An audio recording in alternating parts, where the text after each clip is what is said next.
সকলকে স্বাগত জানিয়ে শুরু করছি নতুন আরেকটি ভিডিও।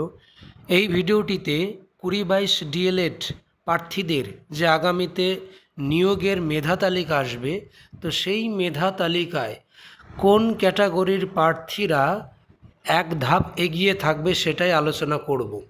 তো 1 থেকে 4 পর্যন্ত আমি লিখেছি অন্যান্য মিডিয়াম, বাংলা বাদে অন্যান্য মিডিয়ামে যে সকল প্রার্থী আছে, তো তার সংখ্যা কিন্তু খুব কম। কারণ পর্ষদের দেওয়া তথ্য অনুযায়ী প্রথম দিকে যে লিস্ট দেওয়া হয়েছিল সুপ্রিম কোর্টে এফিডেভিট আকারে, তো সেই লিস্ট অনুযায়ী 17 জনের মতন কিন্তু অন্যান্য মিডিয়ামে আছে। সেটা হিন্দিতে আছে, উর্দুতে আছে, নেপালিতে আছে, এরকম সব মিলিয়ে মাত্র 17 জন। কাজেই তারা যে ক্যাটাগরির থাকুক না কেন, সেটা ওবিসি হোক, ওবিসি এ হোক, ওবিসি বি হোক, এসসি হোক, এসটি হোক, সকলের কিন্তু চাকরিটা হয়ে যাবে অন্যান্য মিডিয়ামে। তারপরে যেটা রয়েছে প্যারা টিচার কোটা। তো প্যারা টিচার কোটা এমনিতেই এবারও ভরাট হয়নি সব, কাজেই প্যারা টিচার থেকে যারা রয়েছে 20-22 ক্যান্ডিডেট, তো সেই সকল প্যারা টিচারগণরাও কিন্তু 100% জব পেয়ে যাবে, সে এসসি হোক আর এসটি হোক আর ওবিসি হোক আর যাই হোক না কেন। তারপরে রয়েছে পিএস ক্যান্ডিডেট, পিএইচে যারা রয়েছে পিএইচ ক্যান্ডিডেট, সেই সকল প্রার্থীদেরও কিন্তু 100% সুনিশ্চিত চাকরি, সে যেরকমই হোক না কেন একাডেমিক। তারপরে রয়েছে এসটি ক্যান্ডিডেটও তাই, খুব একটা বেশি নেই 20-22, তো সেখান থেকে কিন্তু 100% তারা পেয়ে যাবে। এসসি ক্যান্ডিডেটও ধরতে গেলে 100%ই প্রায় পেয়ে যাবে বর্তমান অবস্থাতে যেরকম রয়েছে। আগামীতে এনআইএস প্রার্থীদের সঙ্গেও যদি প্যানেলটা আসে, সেক্ষেত্রে এনআইএস থেকে যেভাবে ভেরিফিকেশন প্রক্রিয়াটা করা হয়েছে, যে ক্রাইটেরিয়াগুলো দেওয়া হয়েছে, তাতে মনে হয় না সেখানে সকলেই চাকরিটা পাবে, যতই কাট অফ ক্লিয়ার করুক না কেন। আমি এনআইএসের কথা বলছি। তাহলে 20-22 দিক থেকে ধরতে গেলে এসসি ক্যাটাগরি কিন্তু সকলেই পেয়ে যায়, সকলেই। আর এমনটাই কিন্তু খবর, যেভাবে চলছে সেইভাবে মেধা তালিকা আসা মানে সকলেই পেয়ে যাবে। কারণ যাদের একটু মার্কস বেশি থাকবে তারা কিন্তু জেনারেলের তালিকায় ঢুকে যাবে। এমনকি কিছু 2-5টা শূন্য পদ এসসির আবারও পড়ে থাকতে পারে, এসটিরও পড়ে থাকবে, এরকম একটা বিষয়। তাই 29/8/2025 যে কেস করা হয়েছে, এমএ ফাইল করা হয়েছে পর্ষদের তরফ থেকে, তো কিছু ক্ল্যারিফিকেশনই চাইবে। এমন না যে সেখানে প্রচুর পরিমাণে হিয়ারিং দরকার, এরকম ব্যাপারটা কিন্তু না। সেখানে বলা হবে যে প্যানেল তো একটা বেরিয়ে গেছে, তো পরবর্তীতে যারা এলিজিবল হয়েছে 20-22 অর্থাৎ তাদেরকে কিভাবে নেওয়া যায়, তখন সেই বৃত্তান্তগুলি পর্ষদ বলবে। আর আগামীতে এমএ ফাইল যেহেতু করেছে পর্ষদ, সেখানে কিন্তু বলার মতন জায়গা পর্ষদের কাছেই বেশি রয়েছে। এবার আসি, অনেকেই কমেন্ট করছো আগের ভিডিওতে যারা 20-22 প্রার্থী, যে আমি জেনারেল, আমার 26, আমার 25 একাডেমিক, আমার চান্স আছে কি না। দেখো 25-26 মানে কিন্তু হাই একাডেমিকই ধরা যায়, 25-26 মানে হাই একাডেমিক। সুতরাং মোটামুটিও যদি ইন্টারভিউ হয়ে থাকে তাও কিন্তু সেই 30 পার হয়ে যায়। তো আমিও অন্তত বলবো, যেহেতু আগের প্যানেলে একটা কাট অফ তো হয়েই গেছে, তো সেই কাট অফের ভিডিওটা অবশ্যই আমি দরকার হলে ডিসক্রিপশন বক্সে দিয়ে রাখবো তার লিঙ্ক, তো সেখান থেকে দেখে নিও। তো 29 পয়েন্ট সামথিং এরকম কাট অফ হয়েছে। তো এমনিতেই যাদের 25-26 করে একাডেমিক রয়েছে, তো সেখানে যদি মধ্যম মানের ইন্টারভিউ হয়, সেখানেও কিন্তু 5-6 দিয়ে দেবে এবার যেভাবে দিয়েছে নাম্বার। তো সেই হিসাবে ধরতে গেলে কিন্তু 30 পার হয়ে যায়, 31 বা 32, তো অনায়াসে কিন্তু চাকরিটা সে পাবে, সে যে ক্যাটাগরি হোক না কেন, সে জেনারেল হোক বা ওবিসি এ হোক, বি হোক। এটা আগের কাট অফ অনুযায়ী আমি বললাম। তারপরে যদি মিডিয়াম কনভার্ট করার অনুমতি দেয়, আমি তো বারবার বলেছি মিডিয়াম কনভার্ট করার অনুমতি মানে এখানে 20-22 এসসি এসটির ব্যাপারটা তো আজকে সবই বললাম, পিএইচ ক্যাটাগরি সবই কিন্তু বললাম। যারা জেনারেল প্রার্থী আছে তাদেরও সুযোগ তো হবেই, এমনকি কাট অফটা যদি নিচে চলে আসে সেরকমও কিন্তু সম্ভাবনা আছে যদি মিডিয়াম কনভার্টের অনুমতি দেয়। সেক্ষেত্রে কি হবে, যারা 5% যে অ্যাডিশনাল প্যানেলটা আগে ছিল সেখানে কিন্তু সবাই পায়নি, তারা কিন্তু আবার চলে আসবে সেই প্যানেলে, নতুন প্যানেলে। তাহলে এখানে কাট অফ কম হলে ক্ষতি নেই, কিন্তু কাট অফ বেশি হলেই প্রবলেম। কারণ একই রিক্রুটমেন্টে দুটো কাট অফ হয় না, কমিয়ে আনতে পারে, রিভাইজ করে কম হতে পারে, সেখানে কোনো ব্যাপার হবে না। কিন্তু যখনই বলা হবে যে আগেরটাই হয়েছে 29 পয়েন্ট কত সামথিং, এবার যদি বলা হয় 30 হয়েছে, তাহলে তো এটা কেউ মেনে নেবে না। কাজেই কম হওয়ার সম্ভাবনাও আছে যদি মিডিয়াম কনভার্ট হয়।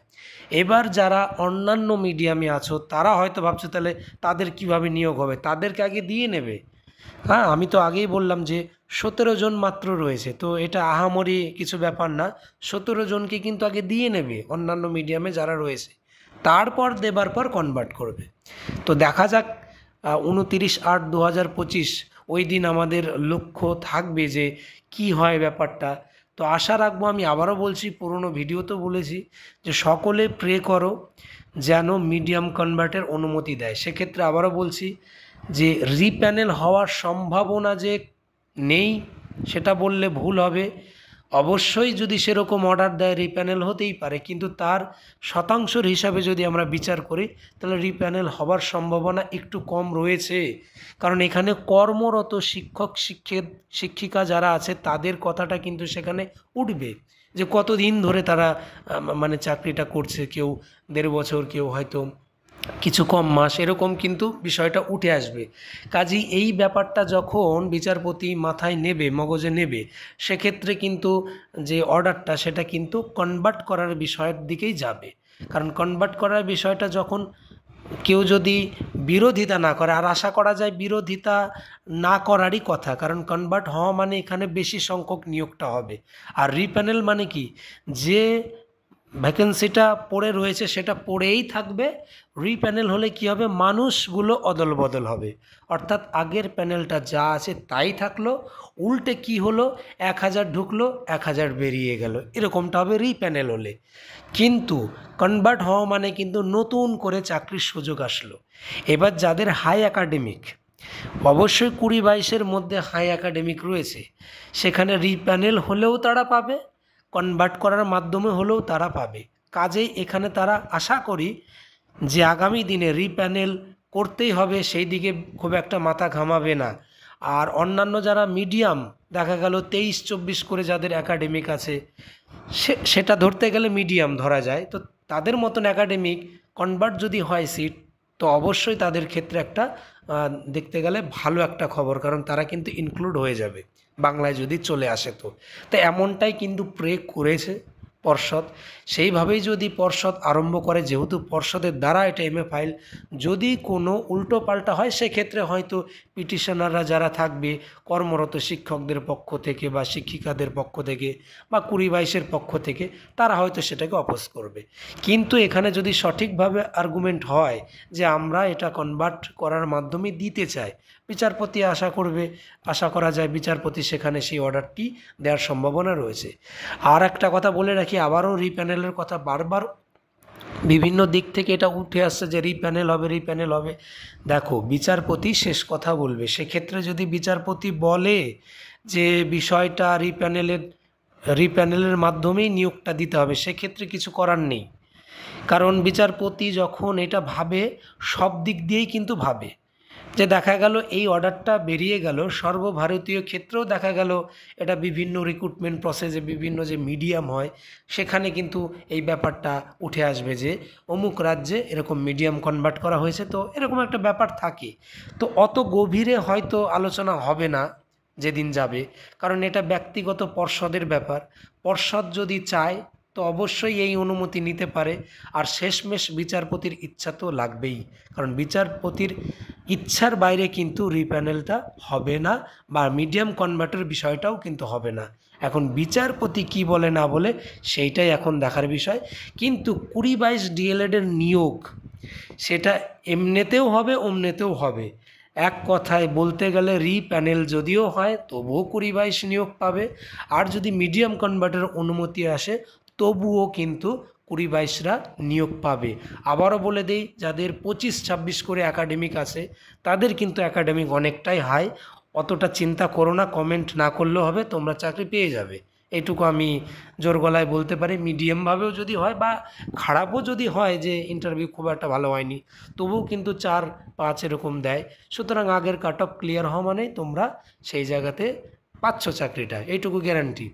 এইবার আসতে হবে যে বাদ বাকি এই যে মিডিয়াম কনভার্টের ব্যাপারটা, বাদ বাকি যারা রইলো, অর্থাৎ ওবিসি এ, ওবিসি বি, সেখানে তো সবাই হাই একাডেমিক নয়। তো যারা যারা লো একাডেমিক তাদেরও কিন্তু একটা সুযোগ থাকবে মিডিয়াম কনভার্ট করলে, সেখানে একটা বড় ধরনের সুযোগ কিন্তু থাকবে। ওবিসি এ হোক বা ওবিসি বি হোক বা সেই সঙ্গে জেনারেল প্রার্থী হোক। আমিও চাইছি যেন মিডিয়াম কনভার্ট করে বেশি সংখ্যায় যেন নিয়োগটা হয়। তো এই ভিডিওতে এইটুকু ইনফরমেশান ছিল। ভিডিওটা সম্পূর্ণ 20-22 ডিএলএডের নিয়োগের ওপরেই ছিল। তবুও বলবো যারা আমার এই চ্যানেলে প্রথমবার ভিজিট করেছে, দয়া করে চ্যানেলটিকে সাবস্ক্রাইব করে আমার এই চ্যানেলের পাশে থেকো। এই নিয়োগ সংক্রান্ত, সেটা যে কোনো নিয়োগ হোক, প্রাথমিক নিয়োগ হোক বা আপার প্রাইমারি হোক বা অন্যান্য নিয়োগ হোক, সমস্ত নিয়োগ রিলেটেড তথ্য পাওয়ার জন্যে অবশ্যই এই চ্যানেলটিকে সাবস্ক্রাইব করে পাশে থেকো।